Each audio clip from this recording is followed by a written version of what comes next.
आप नए हैं, नए रिटेल निवेशक हैं, तो एक के बाद कंपनीज चूज करके उनमें पैसा लगाना, किसी तरह की ट्रेडिंग करना, वो कभी भी एडवाइजेबल नहीं होता। आपको सिर्फ और सिर्फ इतना ध्यान रखना चाहिए कि जिस भी पर्टिकुलर सेक्टर में, जिस स्टॉक में आप काम कर रहे हैं, वो कंपनी 8-10 साल पुरानी हो, एटलीस्ट उसके प्रीवियस 8-10 साल का बिहेवियर आप पता लगा सकें, उस ट्रेंड का, पैटर्न का नोटिस कर सकें, और उसके बाद जाके आपको स्टॉक में लेनी है एंट्री।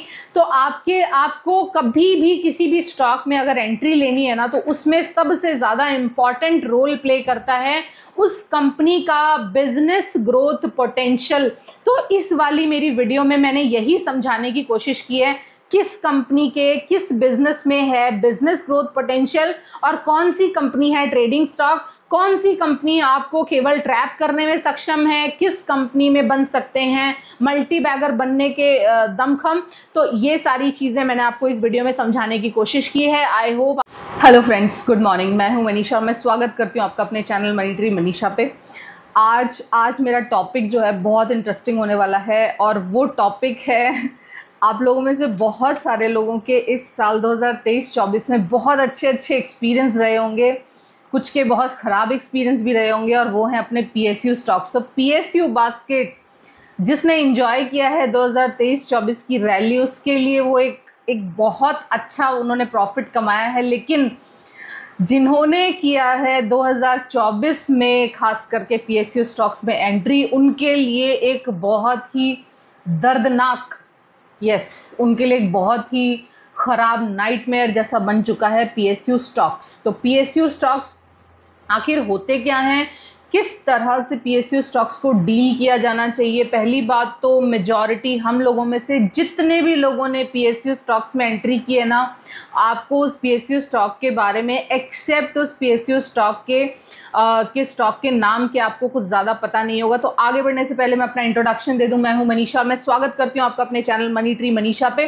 और आज अपना वीडियो होने जा रहा है PSU स्टॉक्स पे, और PSU स्टॉक्स के बारे में ये वीडियो आपको आज के बाद में ये क्लैरिटी दे देगा कि कौन सा स्टॉक पर्टिकुलरली किस एरिया और किस फील्ड को डिनोट करता है, डिपिक्ट करता है, और उसके बाद में क्या आपको उस सेक्टर में, उस फील्ड में आपको किस तरह की अपॉर्चुनिटी दिखती है, सो दैट आप वहां जाके अपने डिसीजंस ले पाएँ।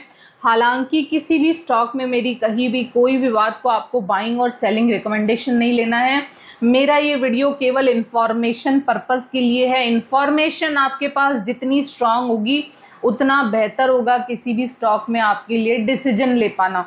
तो चलिए बिना देरी के शुरुआत करते हैं। वन बाय वन सारे के सारे हम PSU स्टॉक्स के बारे में डिस्कस करेंगे, और उसके बाद में आपको ये पता चल जाएगा। देखिए, एक चीज़ आपको बता देती हूँ, जब भी आप किसी भी स्टॉक में एंटर कर रहे हैं ना, तो उस एंट्री के वक्त आपको ये क्लियर होना चाहिए कि वो पर्टिकुलर कंपनी का क्या बिजनेस है और उस बिजनेस में कितनी संभावनाएं हैं।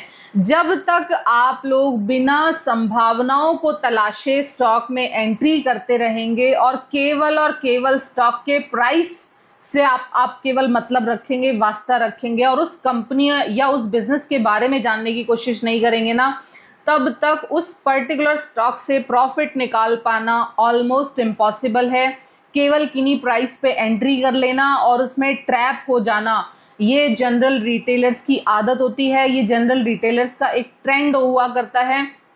वो बुल रन में आते हैं, बुल रन में जो भी अच्छा शेयर चल रहा होता है उस पर्टिकुलर स्टॉक में वो पैसा लगा देते हैं, और उसके बाद वो स्टॉक बन जाता है आपके लिए सिरदर्दी, क्योंकि बुल रन के बाद बेयर रन, मंदी भी ज़रूर आएगी, और वो मंदी में जो भी पर्टिकुलर स्टॉक किसी भी वजह से थोड़ा बहुत बढ़ गए थे ना, XYZ किसी भी रीज़न की वजह से, वो मंदी में अपनी एक्चुअल वर्थ ज़रूर लेता है। मतलब वो मंदी में वहाँ तक ज़रूर गिरेगा जहाँ तक केवल उसका बिजनेस पोटेंशियल है। अगर सपोज कोई स्टॉक बिना सिर पैर बस केवल भागा दौड़ा है, बिना बिजनेस फंडामेंटल के, तो उस स्टॉक में करेक्शन भी आपको उतना ही शार्प, उतना ही तेज आपको देखने को मिलेगा। यही है, इसीलिए कहा जाता है कि अगर चाहे बुल मार्केट भी होना, लेकिन आपको अपने अच्छे स्टॉक्स का हाथ नहीं छोड़ना चाहिए, क्योंकि बुल रन के बाद बेयर रन भी ज़रूर आएगा, और केवल अच्छे स्टॉक्स ही होंगे जो बेयर रन में आपको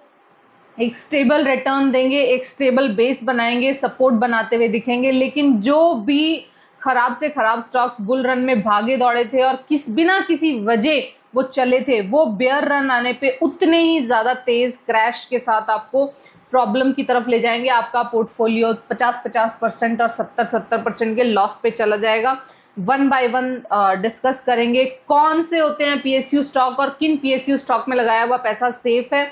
तो अगर बात करें मोटा मोटा तो 3 तरह की कंपनीज पीएसयू स्टॉक्स हैं फिलहाल। वैसे तो लगभग 70 से 80 पीएसयू पब्लिक सेक्टर अंडरटेकिंग्स इस वक्त काम कर रही हैं, लेकिन उनमें से मोटा मोटा अगर बात करें ना तो केवल 14 महारत्नास हैं और 14 नवरत्न कंपनीज हैं। वन बाय वन मैं आप लोगों को एक एक स्टॉक के बारे में उनका एटलीस्ट बेसिक बिजनेस गाइडलाइंस जरूर देना चाहूँगी कि वो पर्टिकुलर कंपनी करती क्या है। हालांकि उन कंपनीज के बारे में और ज़्यादा इंफॉर्मेशन कि वो कंपनी कब चलेगी, कब तक रुकी रहेगी, क्या उस कंपनी में लगाया हुआ पैसा सेफ है या उस कंपनी से स्टॉप लॉस लेके बाहर आ जाना चाहिए, ये तो है मेरी एडवांस क्लासेस का टॉपिक। लेकिन हाँ, इस वीडियो में मैं आपको हर पर्टिकुलर पीएसयू स्टॉक के बारे में एक बेसिक इन्फॉर्मेशन, उनका एक बेसिक बिजनेस के बारे में जानकारी देने जा रही हूँ। तो वन बाय वन स्टार्ट करते हैं। BHEL के शेयर को लेके, भारत हेवी इलेक्ट्रॉनिक्स लिमिटेड, ये शेयर 66-70 के आसपास से और इस शेयर ने दिया है 300 का हाई और उसके बाद में ये शेयर बन गया है निवेशकों की सरदर्दी। एक्चुअली इस वक्त अगर बात करें ना 258 के पीई के साथ कंपनी जो भी बिजनेस करती है ना, लेकिन मैं आपको एक चीज़ बता दूं, इतने हाई पीई के साथ कंपनीज का सस्टेन करना बहुत ज़्यादा मुश्किल है। किसी भी तरह का मंदी का मार्केट इस तरह के स्टॉक जिनका पी इतना ज़्यादा हो चुका है ना, उस कंपनी को अपने एक्चुअल वर्थ तक ज़रूर लेके आता है। तो आपको सबसे पहले जब भी आप स्टॉक को लेने जाए ना, जब भी आपको 250, 300, 400 के पीज किसी भी स्टॉक में दिखाई देना, ना तो आपको लॉन्ग टर्म ना ही आपको शॉर्ट टर्म, आपको बचना चाहिए इतने हाई पी वैल्यूएशन वाले स्टॉक से।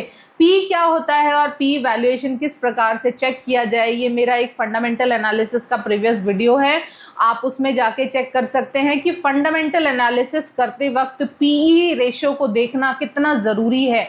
अगर आपने 258 के पी का कोई भी स्टॉक किसी भी तरह की बुल मार्केट में उठा लिया ना, वो स्टॉक में कैपेसिटी है आपको अगले 4, 5, 8, 10 साल ट्रैप करके रखने की।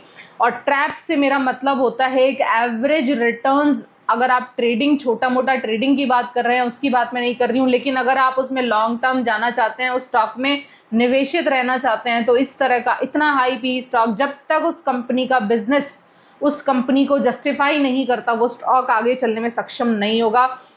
नेक्स्ट बात करना चाहूँगी भारत पेट्रोलियम, हिंदुस्तान पेट्रोलियम और इंडियन ऑयल कॉरपोरेशन। ये तीनों ही स्टॉक आपको समझना होगा कि क्रूड ऑयल रिफाइनिंग और उसकी मार्केटिंग से रिलेटेड स्टॉक्स हैं। ये तीनों ही कंपनियां इंटरनेशनल मार्केट से जो भी Indian government crude oil purchase करती है, चाहे वो रशिया से करे, चाहे वो अमेरिका से करे, चाहे वो अरब कंट्रीज से करे, जहां से भी वो क्रूड ऑयल इंडिया में आएगा, उसके बाद इन कंपनीज का काम है उस क्रूड ऑयल को गवर्नमेंट ऑफ इंडिया की तरफ से हम लोगों तक पेट्रोल पंप के थ्रू रिफाइन करके पहुंचाना।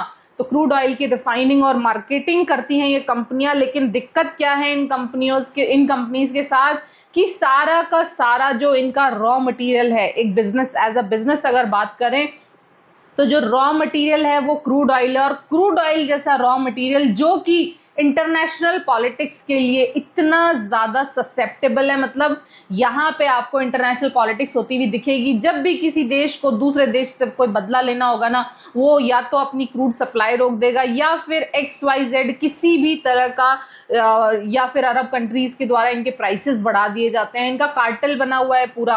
तो आप समझो कि जो भी किसी भी कंपनी का बिजनेस अगर किसी तरह की पॉलिटिक्स से गवर्न हो रहा है ना, तो उस कंपनी में लॉन्ग टर्म के लिए लगाया हुआ पैसा मुझे सेफ नहीं लगता। मैंने बहुत बार IOC और BPCL को ट्रेड किया है, लेकिन अगर साफ साफ कहूँ तो ये कंपनीज जो खास करके ऑयल मार्केटिंग से रिलेटेड कंपनीज है ना, ये किसी भी इन्वेस्टमेंट के लिए मुझे सेफ नहीं लगती। मतलब आप यहाँ 10 साल और 15 साल के लिए पैसा लगा के नहीं छोड़ सकते। यहाँ पे आपको एक पर्टिकुलर पैटर्न पे ट्रेड करना जब तक नहीं आएगा तब तक आप इन स्टॉक से कुछ खास निकाल नहीं पाओगे। एक्सेप्ट डिविडेंड, मुझे किसी भी तरह का कोई अट्रैक्शन इन कंपनीज में नहीं लगता। तो अगर आप इन कंपनीज में पैसा लगाने जा रहे हैं ना, तो प्लीज़ मेक श्योर, अगर आप लॉन्ग टर्म इन्वेस्टमेंट जाना चाह रहे हैं तो आपको इस तरह की कंपनीज को अवॉइड करके चल सकते हैं। लेकिन अगर आप जा रहे हैं, केवल आपको टेक्निकल चार्ट पैटर्न का समझ है और आपको आता है अच्छे से, तब केवल आप जाके इनको ट्रेड कर सकते हैं। बाइंग सेलिंग रिकमेंडेशन मेरी तरफ से नहीं समझनी है, ना ही तो IOC BPCL में इन्वेस्टेड हूँ और ना ही किसी भी तरह का कोई इन्वेस्टमेंट करने का प्लान है। जस्ट मैं बता रही हूँ कि क्रूड के फ्रीक्वेंट उतार चढ़ाव से इम्पैक्ट होने वाले बिजनेस लॉन्ग टर्म के लिए मुझे सेफ नहीं लगते। नेक्स्ट बात करेंगे कोल इंडिया। तो कोल इंडिया गवर्नमेंट ऑफ इंडिया की तरफ से महारत्ना PSU है, जो गवर्नमेंट ऑफ इंडिया की तरफ से कोल का प्रोडक्शन और उसका डिस्ट्रीब्यूशन करने का काम करती है। हालांकि आपको कोल इंडिया और NTPC दोनों को साथ में लेके स्टडी करना चाहिए, क्योंकि दोनों का बिजनेस बहुत ज़्यादा एक दूसरे से को रिलेटेड है। कोल इंडिया जो कोल का प्रोडक्शन करती है ना, वही ज़्यादातर मैक्सिमम कोल जाता है NTPC के थर्मल पावर प्लांट्स में, और NTPC के थर्मल पावर प्लांट्स में वो कोल का यूज़ होने के बाद में NTPC करता है उसी कोल से थर्मल पावर का प्रोडक्शन। अब आपको ये जानना होगा कि जब ये कोल इंडिया का शेयर जब भी चलेगा, NTPC और कोल इंडिया एक साथ चलेंगे। अगर कोल इंडिया में गिरावट है तो NTPC में भी गिरावट होगी, अगर कोल इंडिया चलेगा तो NTPC भी चलेगा, क्योंकि दोनों का बिजनेस एक दूसरे से बहुत ज़्यादा जुड़ा हुआ है। तो आपको ये मान के चलना होगा, जिस वक्त आप टेक्निकल चार्ट्स पे भी जाके ट्राई करेंगे ना, तो देखना कि जब से कोल इंडिया में गिरावट शुरू हुई है ना, ऑलमोस्ट उन्हीं दिनों के आसपास NTPC भी पीक आउट किया है। तो इस तरह के स्टॉक्स को आपको हमेशा को रिलेटेड स्टडी करनी पड़ेगी। अगर टेक्निकल चार्ट की बात करूँ ना, तो लगभग 350 के आसपास तो आपका कोल इंडिया और लगभग 300 के आसपास आपका NTPC सपोर्ट फॉर्म करने की कोशिश तो कर रहा है, लेकिन टाइम विल टेल कि वो सपोर्ट कितना मजबूत है, क्या वो सपोर्ट रह पाएगा या वो सपोर्ट ब्रेक होगा। तो ये सारी चीज़ें आपको टेक्निकल चार्ट पे जाके स्टडी करनी है। हालांकि बिजनेस कहीं जाने वाला नहीं है, बिजनेस हमेशा मेंटेन रहेगा। कोल इंडिया जो भी कोल प्रोडक्शन कर रही है वो भी करती रहेगी, और NTPC जो भी थर्मल पावर बना रही है वो भी बनाती रहेगी। लेकिन बिजनेस ग्रोथ वहाँ होती है जहाँ पे वो जो प्रोडक्ट है, दोनों ही कंपनी का प्रोडक्ट एक सेट पैटर्न पे काम कर रहा है। जब से कोल इंडिया बनी है और जब से NTPC बनी है, इनके काम का दायरा ऑलमोस्ट सीमित है, और अब आ चुके हैं प्राइवेट प्लेयर। तो आप देखो जब बात आती है इलेक्ट्रिसिटी की, तो इलेक्ट्रिसिटी जनरेशन और ट्रांसमिशन और डिस्ट्रीब्यूशन में बहुत सारे प्राइवेट सेक्टर प्लेयर इस वक्त आ चुके हैं। तो ऐसे में गवर्नमेंट सेक्टर के जितने भी PSU स्टॉक हैं इससे रिलेटेड, उनको दिक्कत तो ज़रूर आएगी, क्योंकि अगर बात करें बिजनेस की, तो बिजनेस चलता है प्रॉफिटेबिलिटी से, और प्रॉफिटेबिलिटी अगर किसी स्टॉक की या तो कांस्टेंट है या बहुत ही स्लो धीमी गति से बढ़ रही है, और ऐसे में जबकि प्राइवेट प्लेयर भी इस खेल में उतर चुके हैं, तो आप देखो कि इन स्कोप बहुत लिमिटेड हो जाता है। तो अनटिल अनलेस आपका उद्देश्य NTPC और कोल इंडिया से केवल डिविडेंड लेने का नहीं है, तब तक आपको इस तरह के स्टॉक से थोड़ी, आप चाहें तो दूरी बना के रख सकते हैं। बाइंग सेलिंग रिकमेंडेशन नहीं समझनी है। दोनों ही स्टॉक से मैं अपना प्रॉफिट बहुत पहले बुक कर चुकी हूँ, और प्रॉफिट बुक करने के लिए आपका होना चाहिए टेक्निकल एनालिसिस बहुत स्ट्रांग। हाँ, इस वक्त जिस तरह के कंडीशंस हैं, जो सपोर्ट लेवल्स मैंने आपको बताए हैं, उन सपोर्ट लेवल्स का आपको बहुत ज़्यादा ध्यान रख के चलना पड़ेगा। इन सपोर्ट लेवल्स पे जब तक स्टॉक नहीं टिकने की कोशिश करेंगे ना, तब तक आपको स्टॉक्स में या तो कंसोलिडेशन या मंदी की अवस्था देखने को मिलती रहेगी। मंदी की जब भी बात आती है ना, तो मंदी कम से कम होती है 2 से 3 साल। तो आपको देखना होगा ऑल टाइम हाई से स्टॉक लगभग मंदी की अवस्था की तरफ जा रहे हैं इस वक्त। जब बात करें कोल इंडिया और NTPC की, मतलब कि थर्मल इलेक्ट्रिसिटी जनरेशन की, तो अब आगे इसी क्रम में आगे आते हैं 3 स्टॉक, जो कि ये जो थर्मल इलेक्ट्रिसिटी प्रोड्यूस हुई है, इसका पूरे देश में डिस्ट्रीब्यूशन और ट्रांसमिशन के लिए जिम्मेदार हैं। तो बाकी के अपने 3 महारत्ना स्टॉक आते हैं REC, पीएफसी और पीजीसीआईएल, आरईसी है रूरल इलेक्ट्रिफिकेशन कॉरपोरेशन, पीएफसी के बारे में बात करें तो पावर फाइनेंस कॉरपोरेशन, और PGCIL power grid corporation of India limited. तीनों के तीनों स्टॉक, जैसे कोल इंडिया और एनटीपीसी आपको एक साथ पढ़ने हैं ना, उसी तरह से आपको ये तीनों स्टॉक के बारे में भी जानकारी एक तरफ से लेनी है। हालांकि तीनों के तीनों स्टॉक हैं महारत्ना और बहुत अच्छे रेप्यूटेड गवर्नमेंट पीएसयूज। और लेकिन दिक्कत कहाँ आती है, क्योंकि हम कर रहे हैं स्टॉक मार्केट स्टडी, क्योंकि हम कर रहे हैं इनके स्टॉक की मूवमेंट की, कि स्टॉक कैसे मूव करते हैं, तो उसके बारे में अगर बात करें ना, सबसे पहले बात करेंगे आरईसी। तो आरईसी का जो बिजनेस है ना, वो है पावर जनरेशन से रिलेटेड कोई कंपनी है या कोई इंफ्रास्ट्रक्चर खड़ा हो रहा है, तो उसको फाइनेंस करने की बात, मतलब वो इंफ्रास्ट्रक्चर जब शुरुआती स्टेज में डेवलप होने के लिए आता है, कोई भी किसी भी तरह का रूरल इलेक्ट्रिफिकेशन से लेकर लाइनें अगर कहीं बिछाई जानी है, तो उसके लिए जो लोन दिया जाना है ना, वो काम करेगा आरईसी रूरल इलेक्ट्रिफिकेशन कॉरपोरेशन।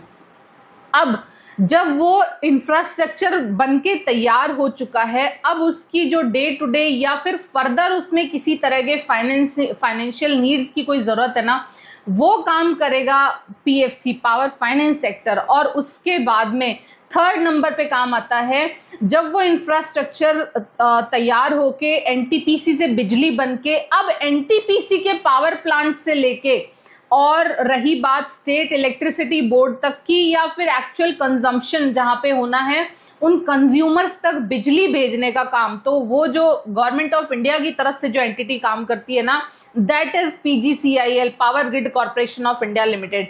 तो आप समझो कि ये सारी चीजों को आपको कंबाइंड पढ़ना पड़ेगा। सबसे पहला काम आता है कोल इंडिया का, देन एनटीपीसी का, उसके बाद आरईसी का, उसके बाद पीएफसी का, और सबसे लास्ट में जो काम आता है ना, वो पीजीसीआईएल का। इनके बिजनेस आपको देखने पड़ेंगे। आपको इनके बिजनेस में कितना पोटेंशियल दिखता है, आपको क्या लगता है इन बिजनेसेस में कितनी ग्रोथ संभव है, उसी के अकॉर्डिंग इनका स्टॉक मूव करेगा। क्योंकि हो ना हो किसी भी कंपनी का स्टॉक, मैं आपको एक गुरु मंत्र देती हूँ, किसी भी कंपनी का स्टॉक केवल और केवल उस बिजनेस में कितना पोटेंशियल बचा है उसके ऊपर डिपेंड करता है। कभी भी ये जो जिस तरह का बुल मार्केट 2023-24 में आया था, इस तरह का bull market once in a 10 year, अगर मैं अपनी लास्ट प्रीवियस ईयर्स की बात करूँ ना एक्सपीरियंस की, तो ओनली वंस इन 10 ईयर्स, मतलब 10 सालों में ऐसा होता है कि इतनी तेजी आती है। नहीं तो यूजुअली उन्हीं कंपनी के स्टॉक आगे बढ़ा करते हैं, उन्हीं कंपनी के स्टॉक कंसिस्टेंट ग्रोथ देते हैं, जिन कंपनीज में कंसिस्टेंटली ग्रोथ होती है।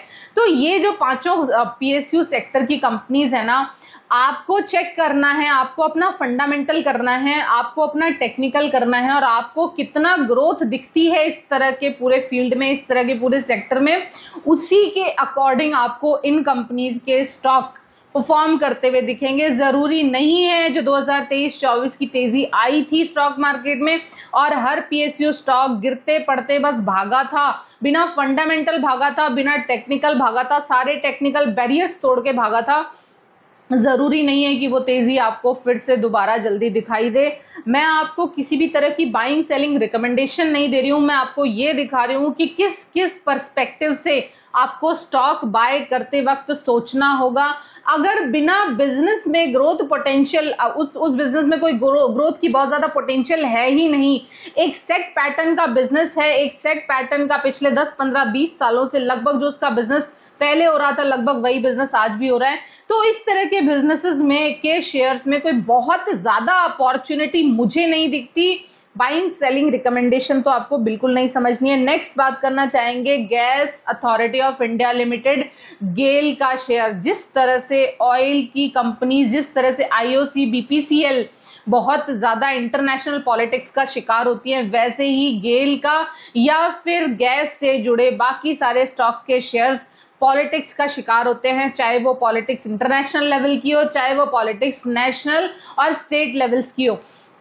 तो आप ध्यान रखिए, अगर आप लॉन्ग टर्म के लिए प्लान कर रहे हैं ना, तो आपको अपने पोर्टफोलियो में कोई भी ऐसा स्टॉक नहीं रखना जो किसी भी पॉलिटिक्स का शिकार हो सकता है, क्योंकि पर्टिकुलर हो सकता है किसी न किसी नीतिगत निर्णय के तहत उस पर्टिकुलर स्टॉक में थोड़ी बहुत चाल आ गई हो, लेकिन इस तरह की कंपनीज में आई हुई चाल सस्टेनेबल ग्रोथ नहीं देती है। इस तरह की कंपनीज की चाल आपको कहीं ना कहीं हाई पे ट्रैप करने में सक्षम होती है, क्योंकि वो न्यूज़ आने के साथ आपको उस शेयर में हलचल देखने को मिलेगी, आपको वो शेयर ऊपर दिखेगा, लेकिन जैसे ही वो न्यूज़ शांत होती है ना, तो इस तरह के स्टॉक्स आपको फिर परमानेंटली ट्रैप करने में भी सक्षम होते हैं। ट्रेडिंग के लिए तो बिल्कुल भी इस तरह के स्टॉक्स आपको प्रेफर नहीं करने चाहिए।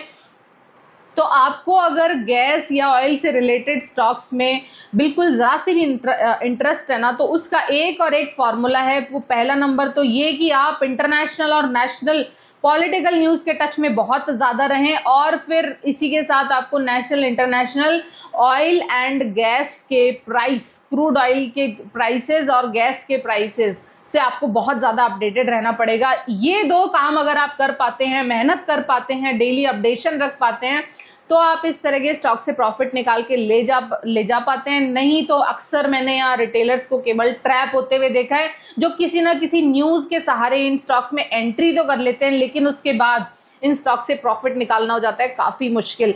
तो आपको देखना होगा कि किस तरह की आपकी ट्रेडिंग बिहेवियर है, किस तरह की आप मेहनत डाल सकते हैं, किस तरह का आपका नॉलेज लेवल है, उस अकॉर्डिंग आपको इंडियन स्टॉक मार्केट में स्टॉक डील करने हैं, चाहे वो पीएसयू स्टॉक हो, चाहे वो पब्लिक सेक्टर के स्टॉक्स हो। लेकिन हाँ, कुछ बातें जो मैं आपको बताती हूँ ना, वो ओवरऑल सारे के सारे स्टॉक्स पे लागू होती है। नेक्स्ट बात करना चाहूँगी steel authority of India limited. Government of India की तरफ से जितना भी स्टील कंजम्पशन होता है, चाहे वो गवर्नमेंट के प्रोडक्ट्स हों, चाहे वो गवर्नमेंट के प्रोजेक्ट्स हों, कोई बड़े प्रोजेक्ट पे काम हो रहा हो, तो वहाँ पे यूज़ होने वाला सारा का सारा स्टील गवर्नमेंट कोशिश करती है कि वो steel authority of India limited से ले पाए। तो ऐसे में गवर्नमेंट की तरफ से महारत्ना कंपनी है अपनी steel authority of India limited. जितना भी आपको इस पर्टिकुलर सेक्टर में बिजनेस ग्रोथ पोटेंशियल दिखता है, उसी के अकॉर्डिंग आप इस स्टॉक में डिसीजन ले सकते हैं। हालांकि बाइंग और सेलिंग का डिसीजन आपको केवल और केवल टेक्निकल चार्ट्स पे जाके लेना है। किसी भी तरह की सेलिंग और बाइंग की इंफॉर्मेशन आपको यहाँ से नहीं समझनी चाहिए। नेक्स्ट आपको बताना चाहूँगी हिंदुस्तान एरोनॉटिक्स लिमिटेड। बहुत ही शानदार रिटर्न्स इसने 2023 और 24 में दिए हैं। गवर्नमेंट ऑफ इंडिया की तरफ से हेलीकॉप्टर और एयरक्राफ्ट डिज़ाइन का काम आपको एचएएल करता हुआ दिखाई देगा। आपको एक बात माननी पड़ेगी, जिस भी पर्टिकुलर सेक्टर का स्टॉक आप लेने जा रहे हैं ना, उस पर्टिकुलर सेक्टर के बारे में आपको इन्फॉर्मेशन निकाल के रखनी होगी। कहाँ किन किन कंपनीज के ऑर्डर, किन किन देशों से इन कंपनीज को ऑर्डर मिल रहे हैं, वो ऑर्डर कितने साल के लिए, वो ऑर्डर 5 साल के लिए, वो ऑर्डर 10। पहली बात तो आपको ये मान के चलनी पड़ेगी कि कोई भी पर्टिकुलर देश अगर इंडियन कंपनीज को कोई ऑर्डर दे रहा है, और खास करके इस तरह का ऑर्डर जिसको कंप्लीट होने में 2, 4, 5 साल लग जाएंगे। अगर कहीं से हमें सपोज 50 एयरक्राफ्ट बनाने का हमें ऑर्डर मिला, अपने एचएएल को ऑर्डर मिला, तो आपको मानना पड़ेगा कि वो ऑर्डर मिलने से लेके और वो फाइनल पेमेंट आने तक उस कंपनी को 4, 5, 6 साल का वेट करना पड़ेगा। तो अगर बात करूं एचएएल या फिर इसी तरह के बाकी के सारे स्टॉक्स की, तो जहां पे कंपनीज को ऑर्डर मिला करते हैं और वो भी लॉन्ग टर्म के ऑर्डर्स हुआ करते हैं, तो उस केस में इन कंपनीज के जो प्राइसेस होंगे ना, वो बुल मार्केट में अपना हाई अचीव कर चुके होंगे। उसके बाद तो इन कंपनीज की अर्निंग्स हर साल दर साल इनकी जो भी अर्निंग्स आया करेंगी, उसमें उनके प्राइसेस जो बहुत ज़्यादा पी वैल्यूएशन ले चुके हैं, वो प्राइसेस एडजस्ट होंगे। कहीं ना कहीं वो पी आपको नीचे गिरते हुए दिखाई देंगे, कहीं ना कहीं वो पी आपको उस प्राइस को एब्जॉर्ब करते हुए दिखाई देंगे। तो बहुत अच्छा हाई, लगभग 5000 के ऊपर के आसपास का हाई एचएएल ने दिया था, लेकिन अब वक्त है इस स्टॉक में थोड़े कंसोलिडेशन का, मंदी का। और ये मंदी उनके लिए बहुत पेनफुल हो सकती है जिन्होंने एचएएल के शेयर को 5000 के ऊपर बाय कर रखा है, क्योंकि दोबारा से 5000 का स्टॉक प्राइस ले, ये तो बताएगा टेक्निकल चार्ट ही कि वो कब लेगा। लेकिन फिलहाल जिस तरह का चार्ट्स आपको शो हो रहे हैं ना, तो मुझे नहीं लगता कि किसी भी तरह की कोई नियर टर्म तेज़ी आपको इन स्टॉक्स में देखने को मिलेगी। हालांकि जब भी आप किसी भी पर्टिकुलर सेक्टर के शेयर्स को लेने जाएं, एटलीस्ट उस सेक्टर में, उस शेयर में इस वक्त किस किस तरह की न्यूज़ आई हुई है, ये आपको ज़रूर ध्यान रखना चाहिए। अगर कोई रीसेंट ऑर्डर मिला भी है छोटा मोटा कोई, तो आपको ये देखना होगा कि वो ऑर्डर अभी मिला है, लेकिन उस ऑर्डर का फाइनल पेमेंट होते होते कंपनी को 3, 4, 5 साल लग जाएंगे। और ऐसे में जो बुल रन में जो स्टॉक इतना अच्छी तेज़ी ले चुका है, वो स्टॉक के वो प्राइसेस ज़रूर एडजस्ट होंगे, ज़रूर अब्जॉर्ब होंगे। तो ये थी अपनी 14 महारत्नास company,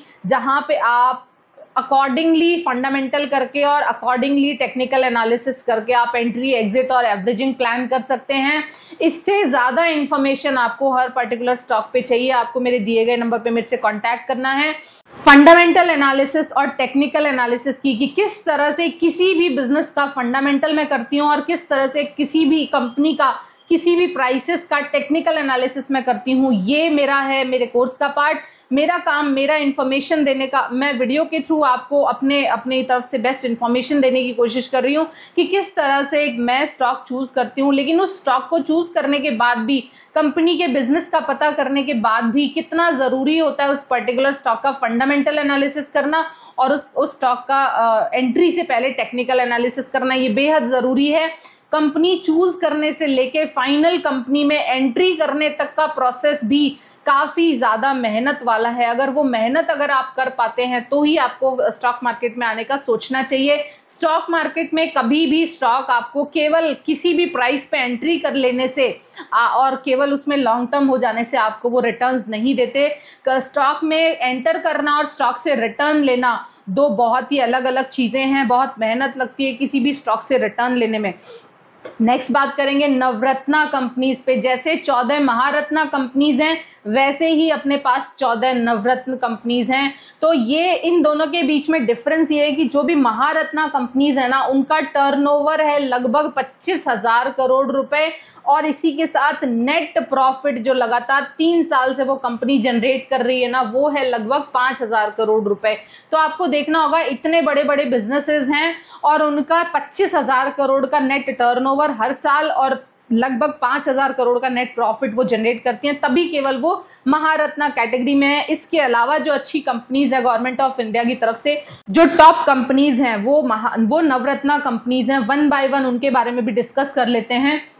Bharat electronics limited, BEL, बहुत अच्छा खासा इस कंपनी ने गेन दिया है, बहुत अच्छा लोगों का पैसा बनाया है, मल्टीबैगर साबित हुआ है। लेकिन अब क्या अब ये स्टॉक चल पाएगा या नहीं चल पाएगा, ये तो बताएंगे इसके फंडामेंटल एनालिसिस और टेक्निकल स्टडी। लेकिन फिलहाल आपको इतना बता दूं कि इलेक्ट्रॉनिक इक्विपमेंट, डिफेंस सेक्टर के लिए ये कंपनी करती है इलेक्ट्रॉनिक इक्विपमेंट का निर्माण, और अब किस तरह की अपॉर्चुनिटीज आगे क्रिएट हो रही हैं। हालांकि जैसे ही भारत पाकिस्तान युद्ध के बाद लगभग 50,000 करोड़ का गवर्नमेंट ऑफ इंडिया की तरफ से एक पैकेज अनाउंस हुआ था, उसके बाद जितने भी डिफेंस सेक्टर के स्टॉक्स हैं उनमें बहुत तेज़ी आई थी, और लेकिन अब वो तेज़ी कहीं ना कहीं सैचुरेट होके और अब कंसोलिडेशन में जाती हुई दिख रही है, मंदी की तरफ जाती हुई दिख रही है। वो तो देखने वाली बात होगी कि स्टॉक सपोर्ट कहाँ बनाता है, किस जगह कंपनी जाके ठहरती है। लेकिन फिलहाल आपको ये बता दूं कि कभी भी किसी भी न्यूज़ बेस्ड अगर आपने किसी स्टॉक में एंट्री ले ली है तो वो आपके लिए पेनफुल भी बन सकती है, अनटिल अनलेस आपको टेक्निकल चार्ट एनालिसिस करना नहीं आता, कहाँ पे सही एंट्री, कहाँ पे प्रॉफिट बुकिंग और कब तक स्टॉक को होल्डिंग, अगर ये आपको नहीं करनी आती तो आप अच्छे स्टॉक में भी बुरी तरह से फंस के रह जाओगे। और वही हुआ है भारत इलेक्ट्रॉनिक्स में। 400 रुपए के ऊपर एंट्री बनाने वाले लोगों के साथ में चलते हैं। Container corporation of India limited, इन जितना भी इंडिया में इनलैंड ट्रांसपोर्ट और करियर कार्गो का काम होता है वो सारा का सारा संभालती है container corporation of India limited. आपको देखना होगा कितनी बिजनेस ग्रोथ अपॉर्चुनिटी है इस सेक्टर में, क्या आपको फ्यूचर दिखाई देता है, उस अकॉर्डिंग आप कंटेनर कॉर्पोरेशन में जाके एंट्री ले सकते हैं। बाइंग सेलिंग रिकमेंडेशन नहीं है, फंडामेंटल करना है स्टॉक का, टेक्निकल करना है, बिजनेस ग्रोथ पोटेंशियल चेक करना है, तब जाके आप यहाँ देखेंगे। नेक्स्ट है इंजीनियर्स इंडिया। तो अगर नेक्स्ट नवरत्ना की बात करें, इंजीनियर्स इंडिया लिमिटेड है गवर्नमेंट ऑफ इंडिया के सारे प्रोजेक्ट की प्लानिंग और उसके इम्प्लीमेंटेशन को देखने वाली एक संस्था। इंजीनियर्स इंडिया लिमिटेड कितना ग्रोथ आपको दिखाई देता है? क्या आपको लगता है कि गवर्नमेंट ऑफ इंडिया के जितने भी प्रोजेक्ट्स हैं वो बहुत ही शानदार तरीके से एग्जीक्यूशन और प्लानिंग फेज में होते हैं, या उनमें होते हैं किसी तरह के बैकलॉग? उसी अकॉर्डिंग आपको इंजीनियर्स इंडिया का स्टॉक भी परफॉर्म करते हुए दिखाई देगा। नेक्स्ट बात करते हैं MTNL के शेयर। तो टेलीफोन सेवा, और वो भी केवल महानगर एरियाज तक रिलेटेड है, टेलीफोन सेवा के डिस्ट्रीब्यूशन को लेके ये कंपनी है। मुझे कुछ खास नहीं लगती MTNL के शेयर के बारे में, आपने कभी कुछ खास सुना भी नहीं होगा। नेक्स्ट बात करेंगे नेशनल एल्यूमिनियम कंपनी। तो गवर्नमेंट ऑफ इंडिया की तरफ से सोल एल्यूमिनियम प्रोड्यूसिंग का काम करती है ये कंपनी। किस तरह का चार्ट फॉर्म हो रहा है, किस तरह के फंडामेंटल हैं, पीयर ग्रुप में इसकी क्या स्थिति है, वो तो सब कुछ है मेरे फंडामेंटल और टेक्निकल एनालिसिस कोर्स का पार्ट। लेकिन फिलहाल आपको इतना बता दूं कि एल्यूमिनियम प्रोड्यूसर की ये सोल कंपनी है, और उस अकॉर्डिंग आपको फंडामेंटल करना है, टेक्निकल करना, और उसके बाद कंपनी में किसी भी तरह का डिसीजन लेने के बारे में सोचना है। नेक्स्ट बात करना चाहूँगी NBCC के बारे में। तो NBCC जितनी भी गवर्नमेंट बिल्डिंग्स हैं या गवर्नमेंट रियल एस्टेट है, कोई भी गवर्नमेंट कॉलोनी पास हुई है, उसमें किस तरह से कंज्यूमर्स को या फिर रिटेल निवेशकों को वो फ्लैट्स दिए जाने हैं, या किस तरह से उसकी प्लानिंग और इम्प्लीमेंटेशन करना है, वो काम देखती है NBCC। हालांकि अभी रियल एस्टेट का बहुत अच्छी अपॉर्चुनिटी इंडिया में है, लेकिन आपको ये भी नहीं भूलना चाहिए कि रियल एस्टेट का गवर्नमेंट के साथ साथ ही बहुत सारे प्राइवेट प्लेयर भी सक्रिय हैं। तो ऐसी एक कंपनी जहां पे ऑलरेडी बहुत ज़्यादा प्राइवेट प्लेयर सक्रिय हैं, उस तरह की के सेक्टर में आपको बहुत अच्छा सा स्ट्रांग फंडामेंटल एनालिसिस करना आना चाहिए, और स्ट्रांग आपको टेक्निकल चार्ट पैटर्न्स की समझ होनी चाहिए, तभी आप जाके उसमें अपना निर्णय लें। नेक्स्ट बात करना चाहेंगे नेवेली लिग्नाइट। कभी इसके स्टॉक के बारे में सुना नहीं, कभी भी इस तरह के नेवेली लिग्नाइट से तो बहुत बड़ा ऑलरेडी आपके पास कोल इंडिया, इसी सेक्टर का बहुत बड़ा शेयर आपके पास मौजूद है। नेक्स्ट बात करना चाहूँगी NMDC। तो गवर्नमेंट ऑफ इंडिया की तरफ से sole iron ore producing company है, जाके फंडामेंटल करना है, टेक्निकल करना है, और उसके बाद आपको इस स्टॉक में डिसीजन लेना है। नेक्स्ट बात करेंगे राष्ट्रीय इस्पात। कभी भी इस कंपनी का नाम सुना नहीं है। मैं अनसुनी कंपनीज में, जिन कंपनीज के बारे में कभी भी मैंने न्यूज़पेपर्स में ना पढ़ा हो, मैं इस तरह की कंपनीज के बारे में ना तो रिसर्च करना और ना ही टेक्निकल फंडामेंटल करना उचित समझती हूँ। नेक्स्ट बात करना चाहूँगी shipping corporation of India limited. तो गवर्नमेंट के जितने भी क्रूड ऑयल टैंकर होते हैं, या फिर गवर्नमेंट के जितने भी कैरियर, बल्क कैरियर कार्गो होते हैं ना, जो विदेशों में गवर्नमेंट ऑफ इंडिया की तरफ से सामान भेजा या मंगवाया जाता है, उन सारी चीज़ों का देखो, कंटेनर कॉरपोरेशन तो जितना भी इनलैंड ट्रांसपोर्टेशन है उसका ध्यान रखती है, लेकिन शिपिंग कॉरपोरेशन ध्यान रखती है जो भी गवर्नमेंट ऑफ इंडिया के इंटरनेशनल बाउंड्रीज से जो सामान बाहर आता जाता है, एक्सपोर्ट और इंपोर्ट होता है, वो काम देखते हैं शिपिंग कॉरपोरेशन ऑफ इंडिया। कितना आपको बिजनेस ग्रोथ अपॉर्चुनिटी दिखती है, कितना आपको इसमें बिजनेस पोटेंशियल दिखता है, उस अकॉर्डिंग आपको फंडामेंटल टेक्निकल करने के बाद इस कंपनी में निर्णय लेना है। नेक्स्ट बात करना चाहूँगी RVNL के स्टॉक की। तो रेल इंफ्रास्ट्रक्चर प्रोजेक्ट की प्लानिंग से लेके इम्प्लीमेंटेशन तक जो कंपनी जिम्मेदार है ना, वो है RVNL। लेकिन 2023 और 24 में रेलवे स्टॉक्स में हुई थी ज़बरदस्त तेज़ी, और ये मेरा अपना एक्सपीरियंस है। जब भी किसी भी पर्टिकुलर स्टॉक या किसी भी पर्टिकुलर सेक्टर में अंधाधुंध तेज़ी हो जाती है ना, उसके बाद यूजुअली क्या होता है ना, वो स्टॉक बहुत सालों तक, वो जो प्राइस जो हाई मार चुका होता है ना, बहुत सालों तक अपना पीक वैल्यू को अब्जॉर्ब करवाता है, बहुत सालों तक आपको वहाँ पे कंसोलिडेशन या फिर डाउन ट्रेंड दिखाई दे सकता है।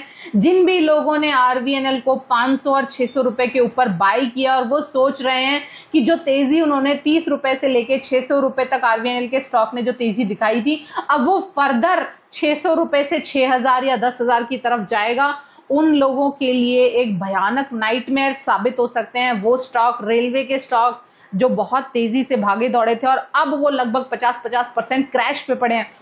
दिक्कत ये नहीं है कि स्टॉक गिरे हैं, दिक्कत ये है कि वो कब तक गिरे रहेंगे और कब वो उठना शुरू करेंगे। तो आपको पहले तो ये इस चीज़ की गांठ बांध देनी चाहिए, अगर आप स्टॉक मार्केट में निवेशित हैं, जिन भी स्टॉक में किसी भी बुल मार्केट में अंधाधुंध तेज़ी आई थी ना, उन स्टॉक्स के बेयर मार्केट में या मंदी के मार्केट में गिरने की भी कोई सीमा नहीं रहती। वो स्टॉक किसी भी लेवल तक गिर सकते हैं। मैंने कई बार तो ये भी देखा है जहाँ से स्टॉक चलना शुरू हुआ था ना, ऑलमोस्ट वहीं आके वो स्टॉक रुकते हैं। लोग बाग देखो, बड़े प्लेयर्स तो यहाँ से ऑलरेडी निकल चुके हैं, अब बचे हैं केवल रिटेल निवेशक या फिर वो लोग जिनको बाय ऑन डिप का मतलब नहीं पता है और हर गिरते प्राइस पे जो आरबीएनएल का शेयर खरीद रहे हैं। तो इस तरह के लोगों को ना फंडामेंटल करना आता है, ना टेक्निकल करना आता है, ना मंदी के मार्केट की समझ है और ना ही बुल मार्केट की समझ है। इस तरह के लोगों के भरोसे कोई भी पर्टिकुलर सेक्टर या कोई भी पर्टिकुलर शेयर चला नहीं करता है। केवल यहाँ से निवेशक हताश हो के धीरे धीरे स्टॉक को छोड़ते जाएंगे और ये इस तरह के स्टॉक स्लोली आपको गिरते हुए दिखाई दे सकते हैं। जितने भी रेलवे सेक्टर के स्टॉक्स हैं, मैं पूरे रेलवे सेगमेंट की बात कर रही हूँ, बिना फंडामेंटल किए, बिना टेक्निकल किए आपको यहाँ पे किसी भी तरह के डिसीजन लेने से आपको बचना चाहिए।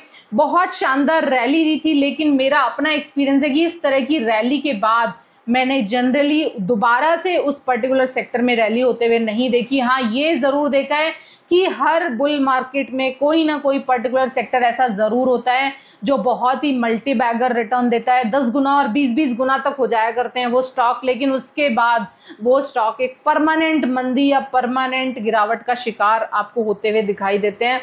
नेक्स्ट बात करना चाहूँगी आरसीएफ के शेयर की। तो गवर्नमेंट ऑफ इंडिया की तरफ से राष्ट्रीय chemical and fertiliser company manufacturing of chemical fertiliser का काम करती है।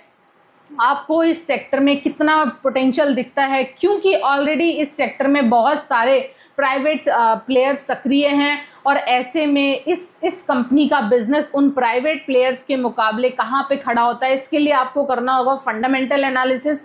फंडामेंटल एनालिसिस के लिए मेरा एक सेपरेट कोर्स चल रहा है जहाँ पे मैं अपना पर्सनल तरीका सिखा रही हूँ कि मैं कंपनीज में किस तरह से फंडामेंटल करती हूँ, ताकि किन्हीं दो कंपनीज के बीच में मैं चुन पाऊँ वो बेस्ट स्टॉक जो बेटर परफॉर्म करेगा हर तरह के मार्केट में, हर तरह की मंदी में।